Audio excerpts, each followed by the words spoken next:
Welcome back to mister allrounder 17 YouTube channel. ನಾನು ನಿಮ್ಮ ಪ್ರೀತಿಯ ಸುಮಂತ್ ಅಲಿಯಾಸ್ ನವೀನ್ ಮಾತಾಡ್ತಾ ಇರೋದು.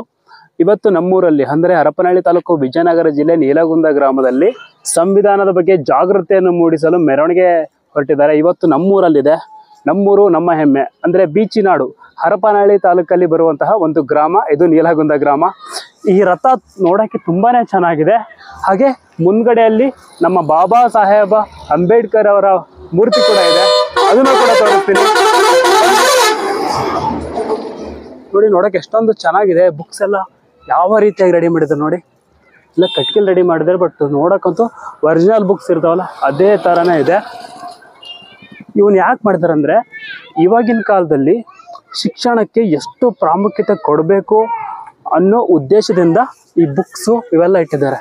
ಈ ಬುಕ್ಸ್ ಪವರ್ ಏನಂತ ನಿಮ್ಗೆ ಗೊತ್ತಿರ್ಬೋದು. ನಮ್ಮ ಭಾರತ ದೇಶ ನಡೀತಾ ಇರೋದೇ ಸಂವಿಧಾನ ಅನ್ನೋ ಒಂದು ಪುಸ್ತಕದಿಂದ ಅಲ್ವಾ. ನೋಡಿ ಎಷ್ಟೊಂದು ಚೆನ್ನಾಗಿದೆ. ಇಲ್ಲಿ ನೋಡಿ ಬಸವಣ್ಣನವರ ಒಂದು ಸ್ಟ್ಯಾಚು ಇದೆ, ತುಂಬಾ ಅದ್ಭುತವಾಗಿ ಸೆಟ್ ಹಾಕಿದ್ದಾರೆ. ಹಾಗೆ ನಿಮ್ಗಡೆ ನೋಡ್ತಾ ಇದ್ದೀರಲ್ವ, ಒಂದು ಏನೋ ಇದೆ ಭಾರತ ಸಂವಿಧಾನ ಪ್ರಸ್ತಾವನೆ ಅಂತ ಇದೆ. ಅದನ್ನು ನಿಮ್ಮ ಹತ್ರ ಓದಿ ಹೇಳ್ಬೇಕಂತ ಅನ್ನಿಸ್ತಾ ಇದೆ, ಹೇಳ್ಬಿಡ್ತೀನಿ. ಭಾರತದ ಜನಗಳಾದ ನಾವು ಭಾರತವನ್ನು ಒಂದು ಸಾರ್ವಭೌಮ ಸಮಾಜವಾದಿ ಸರ್ವಧರ್ಮ ಸಮಭಾವದ ಪ್ರಜಾಸತ್ತಾತ್ಮಕ ಗಣರಾಜ್ಯವಾಗಿ ರಚಿಸಲು ಮತ್ತು ಅದರ ಸಮಸ್ತ ನಾಗರಿಕರಿಗೆ ಸಾಮಾಜಿಕ, ಆರ್ಥಿಕ ಮತ್ತು ರಾಜಕೀಯ ನ್ಯಾಯ, ವಿಚಾರ, ಅಭಿವ್ಯಕ್ತ, ವಿಶ್ವಾಸ, ಧರ್ಮಶ್ರದ್ಧೆ ಮತ್ತು ಉಪಸ್ಥಾನ ಸ್ವಾತಂತ್ರ್ಯ, ಸ್ಥಾನಮಾನ ಹಾಗೂ ಅವಕಾಶ ಸಮಾನತೆ ದೊರೆಯುವಂತೆ ಮಾಡಲು ಮತ್ತು ವ್ಯಕ್ತಿ ಗೌರವವನ್ನು, ರಾಷ್ಟ್ರದ ಏಕತೆಯನ್ನು ಹಾಗೂ ಅಖಂಡತೆಯನ್ನು ಸುನಿಶ್ಚಿತಗೊಳಿಸಿ ಅವರಲ್ಲಿ ಭ್ರಾತೃತ್ವ ಭಾವನೆಯನ್ನು ವೃದ್ಧಿಗೊಳಿಸಲು ಶ್ರದ್ಧಾಪೂರ್ವಕ ಸಂಕಲ್ಪ ಮಾಡಿದವರಾಗಿ ನಮ್ಮ ಸಂವಿಧಾನ ಸಭೆಯಲ್ಲಿ 1949 ಇಸ್ವಿ ನವೆಂಬರ್ ತಿಂಗಳ 26ನೇ ತಾರೀಕಾದ ಈ ದಿವಸ ಈ ಮೂಲಕ ಈ ಸಂವಿಧಾನವನ್ನು ಅಂಗೀಕರಿಸಿ ಅಧಿನಿಯಮಿಸಿ ಅರ್ಪಿಸಿಕೊಂಡಿದ್ದೇವೆ. ಇದಿಷ್ಟು ಭಾರತ ಸಂವಿಧಾನ ಪ್ರಸ್ತಾವನೆಯಲ್ಲಿ ಬರುತ್ತೆ. ನಿಮ್ಮ ಹತ್ರ ಓದಿ ನಮ್ಮ ಬಾಬಾ ಸಾಹೇಬ್ ಅಂಬೇಡ್ಕರ್ ಸ್ಟ್ಯಾಚು ಇದೆ ನೋಡಿ, ಎಷ್ಟೊಂದು ಅದ್ಭುತ ಆಗಿದೆ. ಇವ್ರು ಏನಾದರೂ ಇಲ್ಲ ಅಂದಿದ್ರೆ ಈಗಿನ ಕಾಲದಲ್ಲಿ ನಾವು ಈ ಥರ ಓಡಾಡ್ಕೊಂಡಿರೋಕೆ ಆಗ್ತಿದ್ದಿಲ್ಲ ಗುರು. ಬಾಬಾ ಸಾಹೇಬ್ ಅಂಬೇಡ್ಕರ್ ಅವರ ಸ್ಟ್ಯಾಚು ನೋಡ್ತಾ ಇದ್ದಾರೆ ನೀವು ಇಲ್ಲಿಗ. ಬಾಬಾ ಸಾಹೇಬ್ ಅಂಬೇಡ್ಕರ್ ಅವರು ಇಲ್ಲ ಅಂದಿದ್ರೆ ನಾವು ಇವತ್ತಿಗೆ ಡೈರೆಕ್ಟಾಗಿ ನಿಂತ್ಕೊಂಡು ವಿಡಿಯೋ ಮಾಡೋಕ್ಕಿರಲಿ, ನಡ್ಕೊಂಡು ಹೋಗೋಕ್ಕೂ ಸ್ವಾತಂತ್ರ್ಯ ಇರ್ತಿದ್ದಿಲ್ಲ. ಆ ಥರ ಒಂದು ದಬ್ಬಾಳಿಕೆ ನಡೆಸ್ತಿದ್ರು ಮುಂಚೆ ಎಲ್ಲ. ಬಟ್ ಅವರ ಸಂವಿಧಾನದಿಂದ ಇವಾಗ ನಾವೆಲ್ಲ ಸೇಫ್ ಆಗಿದ್ದೀವಿ. ಹೊಟ್ಟೆ ತುಂಬ ಊಟ ಮಾಡಿಕೊಂಡು ನೆಮ್ಮದಿಯಿಂದ ನಿದ್ದೆ ಮಾಡ್ತಾ ಇದ್ದೀವಿ.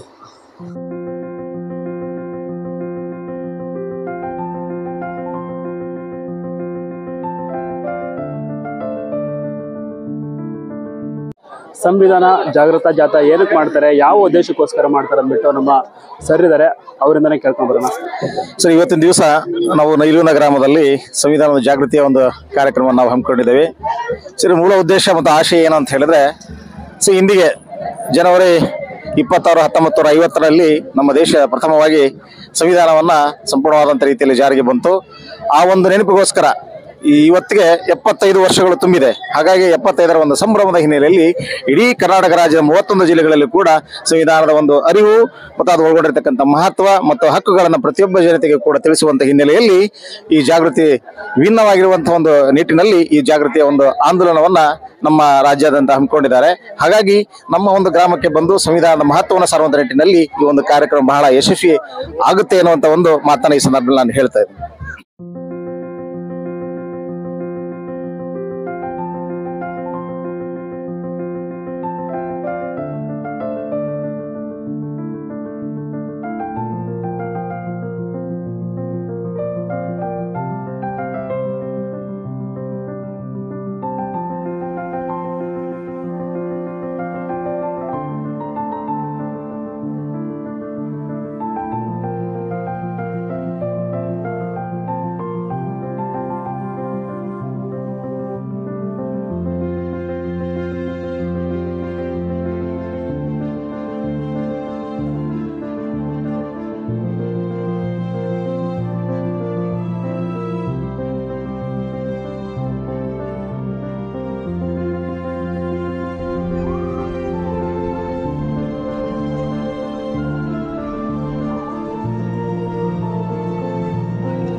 ನಮ್ಮ ಭಾರತದ ಸಂವಿಧಾನದ ಬಗ್ಗೆ ನಮ್ಮೂರಿನ ಸರ್ಕಾರಿ ಮಾದರಿ ಹಿರಿಯ ಪ್ರಾಥಮಿಕ ಶಾಲೆ ನೀಲಗುಂದ ಒಬ್ಬ ವಿದ್ಯಾರ್ಥಿನಿ ಹೇಳ್ತಾಳಂತೆ ಒಂದು ಭಾಷಣವನ್ನ. ಬನ್ನಿ ಕೇಳೋಣ. ಒಂದು ರಾಷ್ಟ್ರದ ಮೂಲಭೂತ ಚೌಕಟ್ಟನ್ನು ಸಂವಿಧಾನವೆಂದು ಕರೆಯುವುದು. ಸಂವಿಧಾನವು ಆಡಳಿತದ ವ್ಯವಸ್ಥೆಗೆ ಚೌಕಟ್ಟನ್ನು ಒದಗಿಸುತ್ತದೆ. ಸಂವಿಧಾನ ಭಾರತದ ಪ್ರಜೆಗಳಾದ ನಾವು ಭಾರತವನ್ನು ಒಂದು ಸಾರ್ವಭೌಮ ಸಮಾಜವಾದಿ ಜಾತ್ಯತೀತ ಪ್ರಜಾಸತ್ತಾತ್ಮಕ ಗಣರಾಜ್ಯವಾಗಿ ರಚಿಸಲು ಸಂವಿಧಾನ ಅತ್ಯಮೂಲ್ಯವಾಗಿದೆ. ಸಂವಿಧಾನ ರಚನೆಯಲ್ಲಿ ಡಾಕ್ಟರ್ ಅಂಬೇಡ್ಕರ್ ಅವರು ಪ್ರಮುಖ ಪಾತ್ರಕ್ಕೆ ಹೆಸರುವಾಸಿಯಾಗಿದ್ದಾರೆ. ಸಂವಿಧಾನ ರಚನೆಯಲ್ಲಿ ಸಂವಿಧಾನ ರಚನಾ ಸಭೆಯು ರಚನಾ ಕಾರ್ಯವನ್ನು ಮುಗಿಸಲು 2 ವರ್ಷ 11 ತಿಂಗಳು ಮತ್ತು 18 ದಿನಗಳನ್ನು ಒಳಗೊಂಡಿದೆ. ಸಂವಿಧಾನ ರಚನಾ ಸಭೆಯು ರಾಷ್ಟ್ರಕ್ಕೆ ಸಂಬಂಧಿಸಿದ ವಿಷಯಗಳನ್ನು ವಿವರವಾಗಿ ಪರಿಶೀಲಿಸಲು 88 ಸಮಿತಿಗಳು 5 ಉಪಸಮಿತಿಗಳನ್ನು ಒಳಗೊಂಡಿದೆ.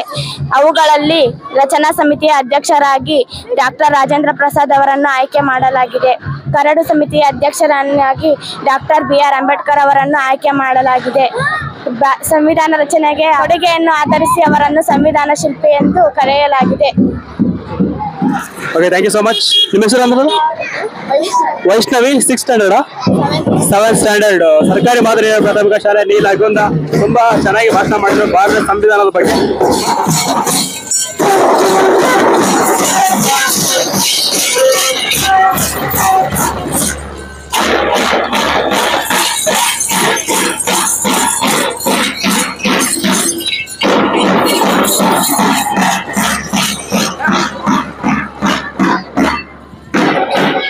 ನನ್ನ ಹೆಸರು ಅಶೋಕ್ ಅಂತ ಹೇಳಿ, ನಮ್ಮದು ನೀಲಗುಂದ.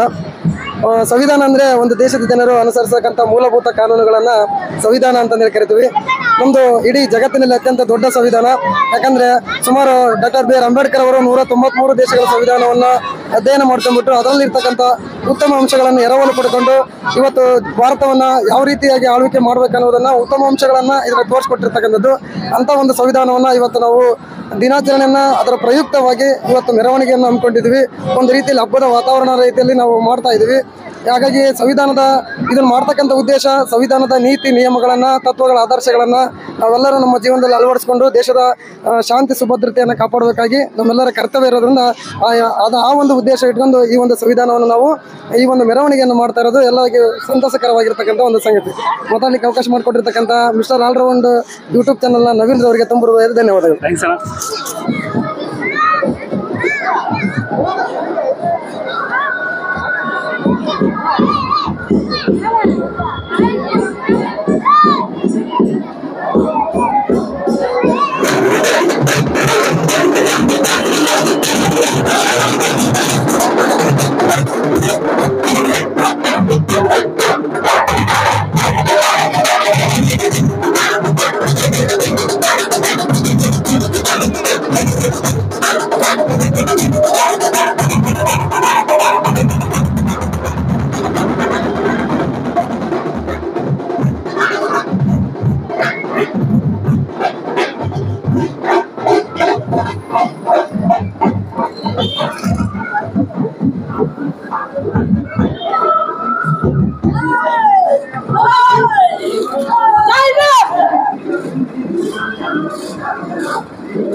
ಎಲ್ಲರಿಗೂ ನಮಸ್ಕಾರ.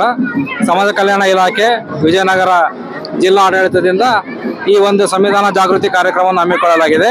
ನಮ್ಮ ಸಂವಿಧಾನ ವಿಶ್ವದ ಅತ್ಯಂತ ಶ್ರೇಷ್ಠವಾಗಿರ್ತಕ್ಕಂಥ ಸಂವಿಧಾನವಾಗಿದ್ದು ಅದರ ಮೌಲ್ಯಗಳನ್ನು, ಆದರ್ಶಗಳನ್ನು, ತತ್ವಗಳನ್ನು ನಾವೆಲ್ಲ ಅನುಸರಿಸುವುದರ ಮೂಲಕ ಅದಕ್ಕೆ ಗೌರವವನ್ನು ಕೊಡುವಂತಾಗಬೇಕಾಗಿದೆ ಅಂತ ನಾನು ಕಳಕಳಿಯಿಂದ ತಮ್ಮೆಲ್ಲ ಕೇಳ್ಕೊಳ್ತಾ ಈ ಒಂದು ಸಂದರ್ಭದಲ್ಲಿ ಡಾಕ್ಟರ್ BR ಅಂಬೇಡ್ಕರ್ ಅವರನ್ನು ಸ್ಮರಿಸುತ್ತಾ ಅವರಿಗೆ ಜಯವಾಗಲಿ ಎಂದು ಕೋರಿಕೊಳ್ಳುತ್ತೇನೆ.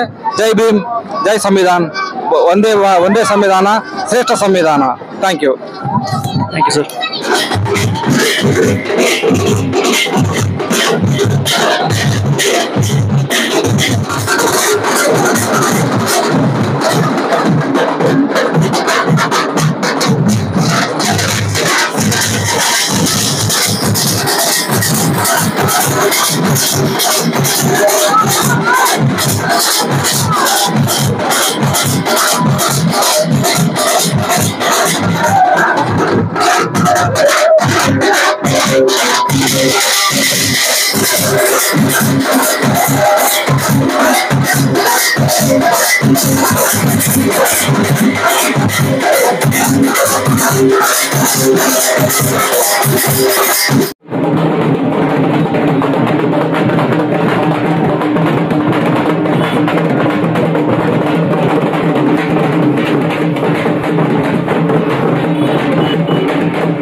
ಗಣ್ಯಮಾನ್ಯರು ಕೂಡ ಗ್ರಾಮ ಪಂಚಾಯತಿ ಪರವಾಗಿ ಹಾಗೂ ವೈಯಕ್ತಿಕವಾಗಿ ತುಂಬ ಹೃದಯದ ಧನ್ಯವಾದಗಳನ್ನು ಕೂಡ ಅರ್ಪಿಸ್ತಾ ಇದ್ದಾನೆ.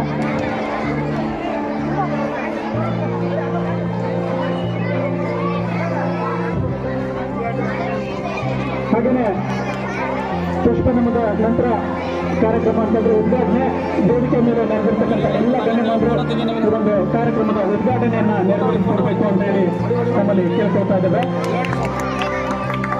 ಜ್ಯೋತಿ ಬೆಳಗೋದ್ರ ಮೂಲಕ ಈ ಒಂದು ಕಾರ್ಯಕ್ರಮಕ್ಕೆ ವಿದ್ಯುಕ್ತವಾಗಿ ಚಾಲನೆಯನ್ನು ನೀಡಬೇಕು. ವೇದಿಕೆ ಮೇಲೆ ಆಸೀನರಾಗಿರ್ತಕ್ಕಂಥ ಎಲ್ಲ ಗಣ್ಯಮಾನ್ಯರು ಕೂಡ ಈ ಒಂದು ಕಾರ್ಯಕ್ರಮವನ್ನು ಯಶಸ್ವಿ ಮಾಡಿಕೊಡ್ಬೇಕು.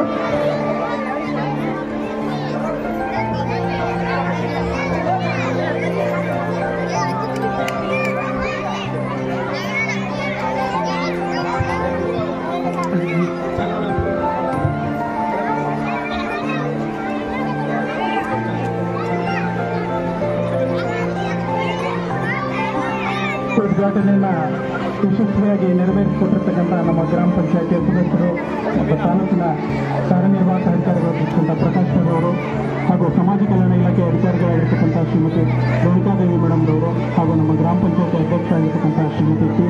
ಅನ್ನಪೂರ್ಣ ರಾಜಪ್ಪ ಇವರು ಹಾಗೆಯೇ ನಮ್ಮ ಗ್ರಾಮ ಪಂಚಾಯತಿಯ ಸರ್ವ ಸದಸ್ಯರು ಎಲ್ಲರೂ ಕೂಡ ಈ ಒಂದು ಕಾರ್ಯಕ್ರಮವನ್ನು ನೆರವೇರಿಸಿಕೊಟ್ಟಿದ್ದೀರಿ. ಹಾಗೆಯೇ ಈ ಒಂದು ಕಾರ್ಯಕ್ರಮದ ಮುಂದಿನ ಹಂತ ಅಂದರೆ ಪ್ರಾರ್ಥನೆ.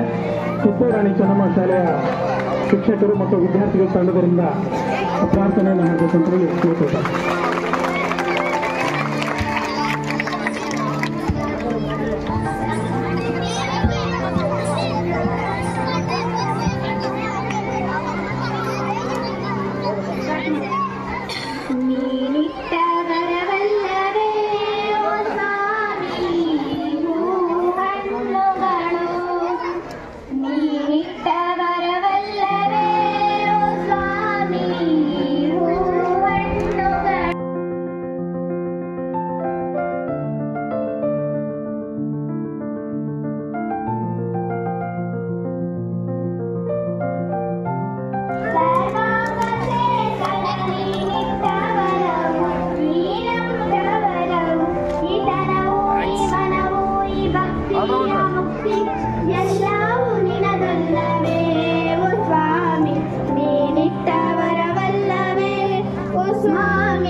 ಹಣ್ಣುಗಳು ನೀಡಿಟ್ಟವರವಲ್ಲವೇ ಓ ಸ್ವಾಮಿ ಹೂ ಹಣ್ಣುಗಳು ಈ ಭೂಮಿ ಬಾನು ಈ ದೇಹ ಈ ಪ್ರಾಣ ಎಲ್ಲವೂ ನಿನದಲ್ಲವೇ ಓ ಸ್ವಾಮಿ ನೀಡಿಟ್ಟವರವಲ್ಲವೇ ಓ ಸ್ವಾಮಿ ಹೂ ಹಣ್ಣುಗಳು